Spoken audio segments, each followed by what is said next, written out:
I accidentally eavesdropped on a first date that felt like watching a dreamer trying to spark life into a brick wall. I was at a restaurant just outside Boston mid-range. Nothing fancy, but nice enough for a date. I was early, my friend running late. So I had about 20 minutes of solo time at my table. Next to me, in the same booth but technically a separate table, sat a young couple who looked to be in their mid-20s. They arrived a minute after I did. Across from me, and to my left, sat a man, heavyset, pale, with a bright red beard, and the posture of someone either very tired or permanently unimpressed. Across from him, beside me, sat a young woman with expressive eyes, neat makeup, and a polite energy that I could feel even from my seat. It was clearly a first date. She smiled. He grunted. She talked. He sipped a whiskey cocktail. She ordered a wine, asked for it to come with her meal, but they brought it early. She laughed and thanked the server anyway. And then the conversation started. At first, it was small talk, the kind where one person tries to make it work and the other seems to be calculating how long is polite before leaving. I started jotting things down, not with judgment, but curiosity. I do this sometimes when alone in public, like sketching but with words. A habit from long subway rides and solo lunches. She admitted this was her first app date. He said he'd been on a lot. Silence. She asked him if he wanted to know anything about her. He responded, "Sure, like what?"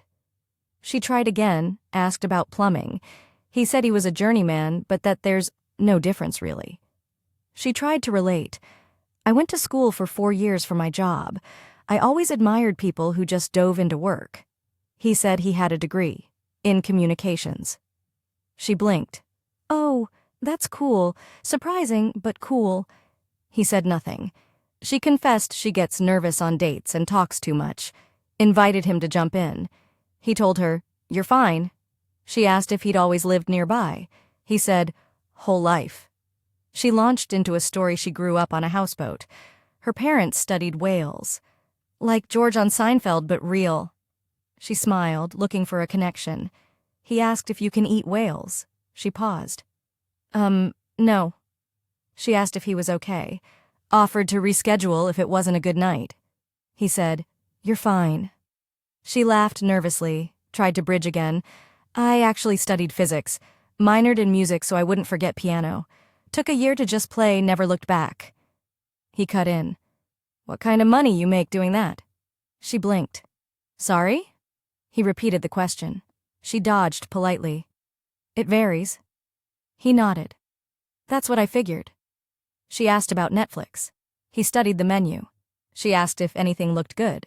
He said, "Not really, might just ask for a regular burger." She apologized, said she should have checked if he liked seafood.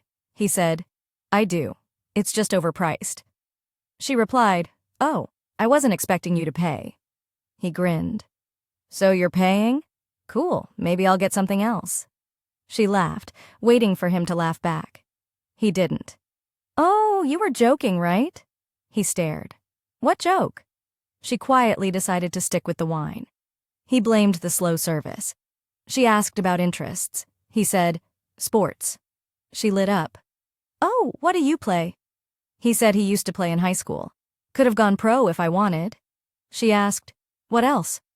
She offered a fun one. "Desert Island book choice?" He frowned. "Never been to the desert. I don't really travel." She paused, then said, "You know, I'm actually feeling off. I think I might have to call it a night." He shrugged. "Okay." She stood. "I'll go settle this at the bar." He nodded. "Okay."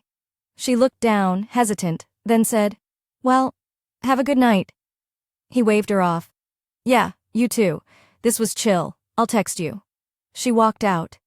He stayed, ordered his burger, ate the whole thing. I watched this quiet unraveling of a one-sided effort, a hopeful human trying to connect with a brick wall of indifference, and I couldn't stop thinking about it.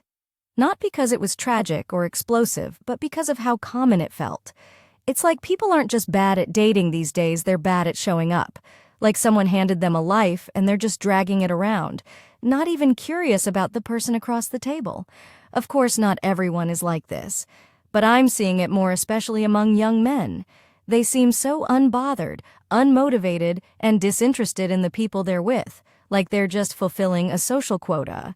Maybe it's burnout, maybe loneliness, or maybe some people are just not meant to date. Anyway, if you made it this far, thanks for listening. I just needed to get this one out of my head.